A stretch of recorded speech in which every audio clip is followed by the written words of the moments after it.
Bonjour et bienvenue sur cette nouvelle vidéo qui concerne la ville de Porto.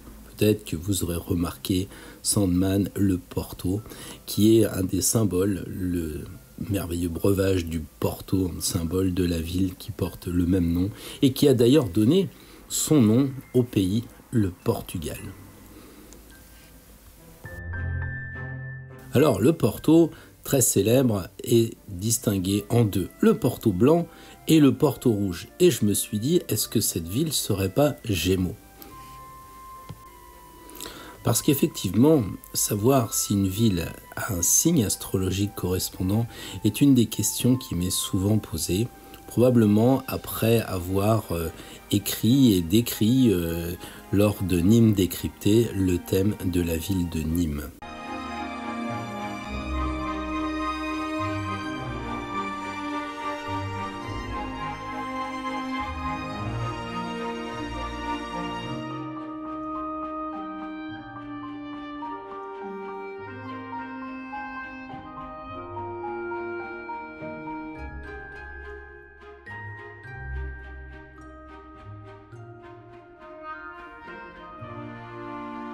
Concrètement, en termes astrologiques, une ville qui serait du signe du Cancer, avec en plus la Lune en Cancer, en plus Mercure en Cancer, et cerise sur le gâteau, le milieu de ciel en Cancer, soit l'opposé du Capricorne.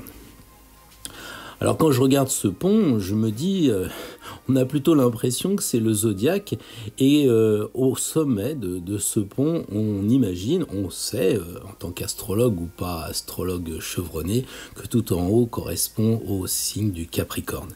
Et ça me convient bien, comme ça me convient bien de savoir aussi qu'il y a un peu de Gémeaux, puisque en regardant ces images, eh bien, je vois des bateaux, j'ai vu aussi un téléphérique, et je me dis, il y a plein de petits moyens de transport qui ne sont pas sans rappeler la maison 3, qui par analogie correspond aux Gémeaux.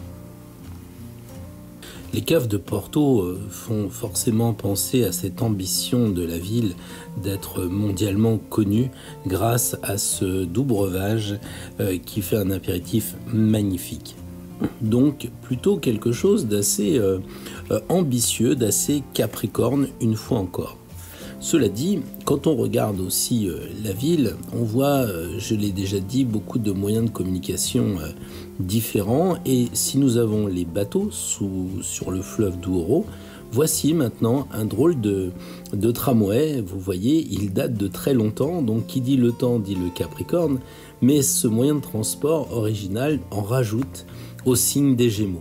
En tout cas, si j'oscille entre Gémeaux et Capricorne, je suis quand même bien loin du signe du Cancer, plutôt lié à la famille.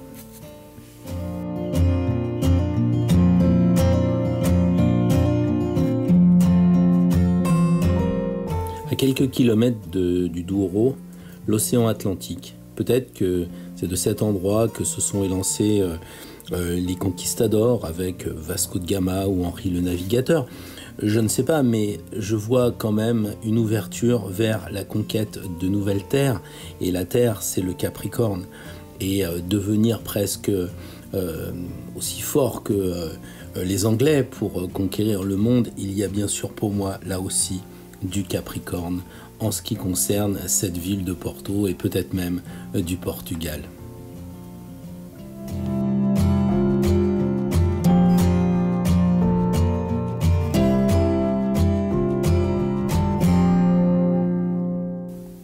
Cette vision du drone qui s'élève fait penser un peu à ce que devrait faire l'astrologue, c'est-à-dire s'élever un petit peu en dehors du mental.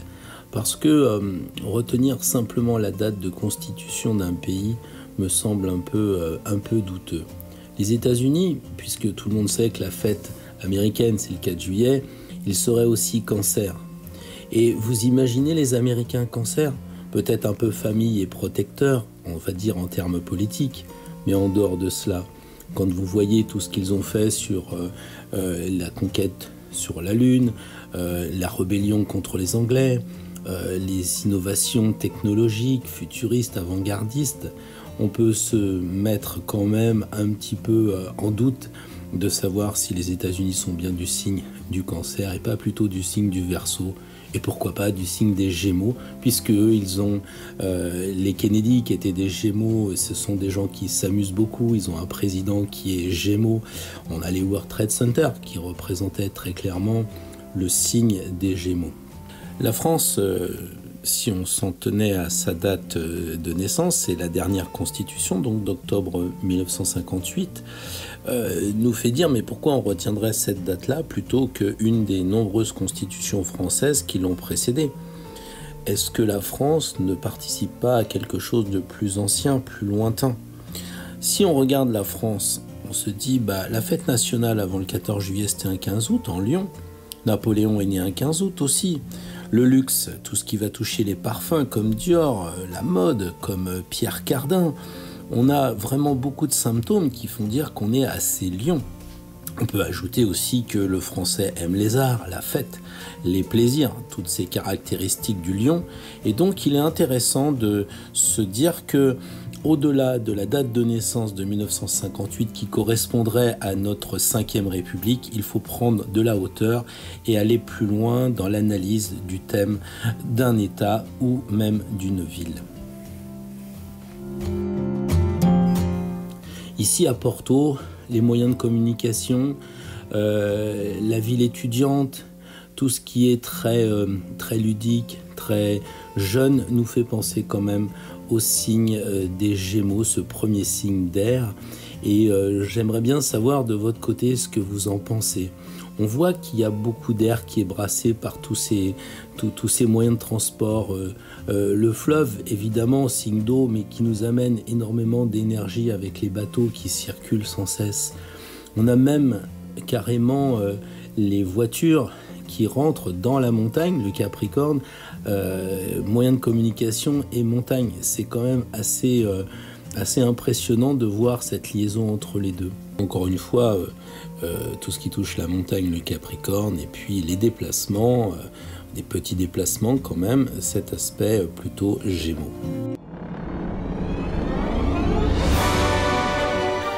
Notre voyage dans Porto se termine, mais avant je voulais vous emmener dans un endroit peu banal. On arrive sur cette place et on distingue une très jolie librairie. On se dit, tiens, qu'est-ce qui se passe à l'intérieur? Il faut payer, il faut laisser ses bagages, mais on n'est pas à Disneyland. Alors on fait un petit peu ce que l'on nous dit, et puis à l'intérieur on découvre un monde absolument fabuleux. Et ce décor doit vous rappeler quelque chose. En tout cas, ça serait bien normal, puisque c'est là que J.K. Rowling écrivait Harry Potter. Pas tout, mais une partie de ses œuvres ont été écrites à cet endroit.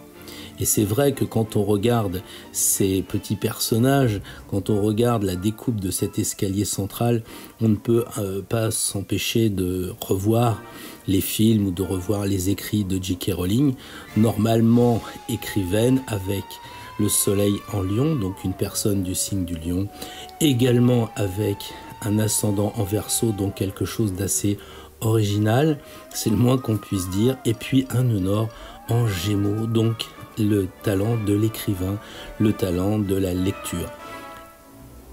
Ici on voit très clairement les étudiants dans Porto qui, à mon avis, ont été largement source d'inspiration pour l'écrivaine. Il est temps maintenant de reprendre un des nombreux moyens de transport de la ville de Porto, tous aussi différents les uns que les autres, pour terminer ce voyage avec un petit détour par cette cathédrale qui est quand même appelée cathédrale forteresse. Donc c'est quand même assez amusant de voir que la cathédrale est baptisée forteresse, donc avec un autre clin d'œil encore auprès de nos amis signe du Capricorne.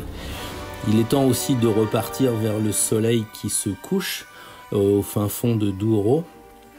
Le soleil qui va terminer sa course dans l'océan Atlantique et probablement arriver sur les côtes du Brésil, sur les côtes de l'Amérique du Sud, où on a beaucoup de mal à imaginer que les gens à l'époque prenaient, je ne vais pas dire des petites embarcations, mais par rapport à ce que l'on voit aujourd'hui, partaient pour un monde inconnu à bord de vaisseaux quand même pas très performants s'il en est, mais c'était le goût de l'aventure. Alors est-ce qu'il n'y a pas derrière un petit peu de Sagittaire qui s'agite pour aller vers l'étranger? Je ne sais pas. Moi, ce que je me dis, c'est que c'est pas simple de pouvoir déterminer le thème d'un pays, le thème d'une ville. Je ne me risquerai surtout pas pour Porto parce que je n'y vis pas. Je n'y ai jamais vécu, ou en tout cas dans cette vie. Donc il appartient probablement aux gens qui habitent de se prononcer sur leurs signes.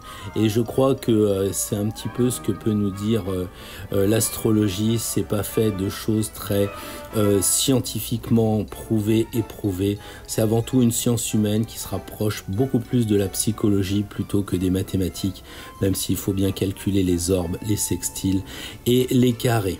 Voilà, c'est sur ce soleil couchant que je vous laisse en espérant que cette vidéo vous a plu et je ne désespère pas peut-être de faire un complément pour préciser ce moment d'astrologie mondiale qui est une partie de l'astrologie en général.